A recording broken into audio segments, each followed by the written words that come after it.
I'm your host, and here on Gurvion, we explore the stories, mysteries, and hidden truths that most people never stop to question. And one more thing, I want to be completely transparent with you. Some of the visuals in this video are created with the help of AI, but the research, storytelling, editing, and voiceover are my own work. Think about the tiny, specific details of a normal human life. A kid in the 1990s drinking a carton of milk at school. A Finnish citizen lacing up their skates for a Thursday night hockey game. A Bedouin nomad pouring a cup of cardamom coffee in the desert.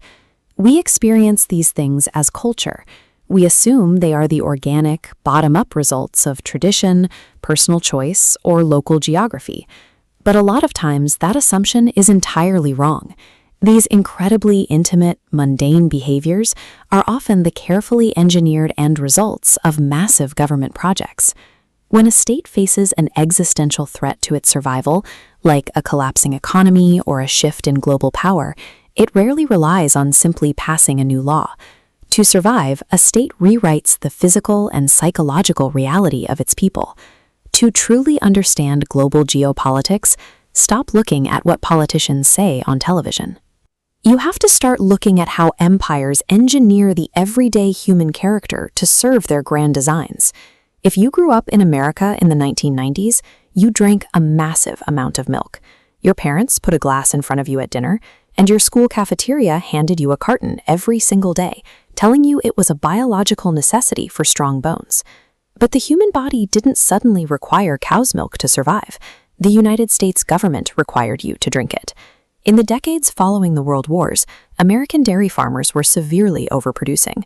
The government was left holding a massive, threatening economic surplus, including hundreds of millions of pounds of processed cheese rotting inside limestone caves in Kansas. The Reagan administration stepped in to artificially prop up the dairy industry. Instead of letting the market correct the oversupply, the government guaranteed farmers a price for their milk and simply bought the massive surplus themselves. To hide this economic failure, the government weaponized that surplus into blocks of government cheese and pumped it directly into the American welfare system, handing it out to millions of low-income citizens. Eventually, the government partnered directly with dairy lobbyists to mandate milk in school lunches, manipulate federal nutritional guidelines, and launch inescapable, celebrity-endorsed advertising campaigns telling you to drink more milk.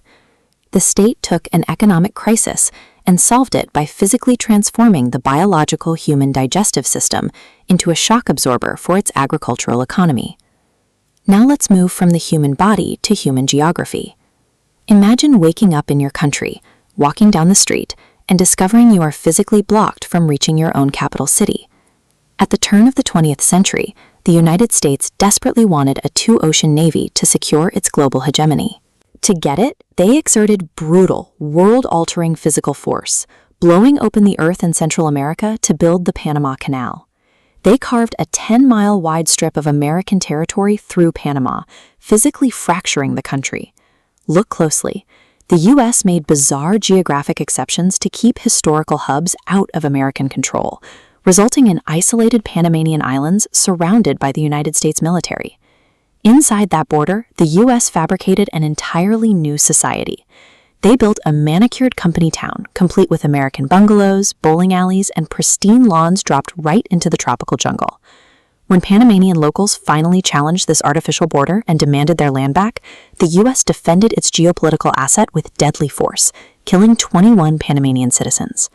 Today, a very similar act of geographic engineering is happening in the Saudi Arabian desert. The Saudi kingdom is facing its own threat, the impending end of the global oil economy. To survive this threat, they are executing a desperate trillion-dollar gamble. They are attempting to build a hyper-futuristic megacity called Neom, laying concrete and steel directly on top of ancient nomadic lands.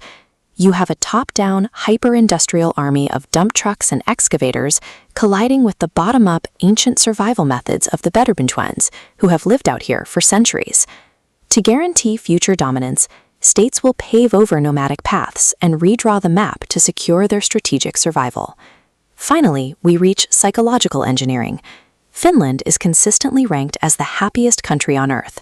The people are quiet, peaceful, and spend their winters doing cold plunges in freezing lakes. But exactly 20 meters beneath those lakes and hockey rinks lies a state-mandated hidden reality. The bedrock is hollowed out with massive, nuclear-proof concrete bunkers. This extreme infrastructure exists to manage a very specific fear, the historical trauma of Russian imperialism. The Soviets invaded Finland in 1939, and the violent memory of fighting a massive empire in the freezing snow is imprinted on the nation.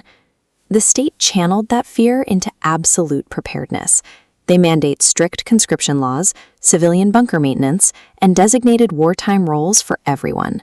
Finland's security is built on the psychological programming of its people. The state has turned a peaceful citizenry into a dormant machine of war. Look back at the artifacts we started with. The milk mustache, the bizarrely divided city, the subterranean hockey rink, the dump trucks churning the desert. None of these are random cultural quirks. They are the physical evidence of governments desperately trying to maintain their power, their economies, and their survival. While empires, megacities, and trade routes eventually shift, the cultural and physical alterations they force onto a population can linger for generations. True sovereignty, whether over your land, your diet, or your own mind, is impossible until you learn to recognize the invisible lines that powerful institutions have drawn around you. So tell me in the comments what you want to see next. AI, psychology, hidden history, or mysterious stories. You choose the topic, I'll uncover the story. Welcome to Gurvion.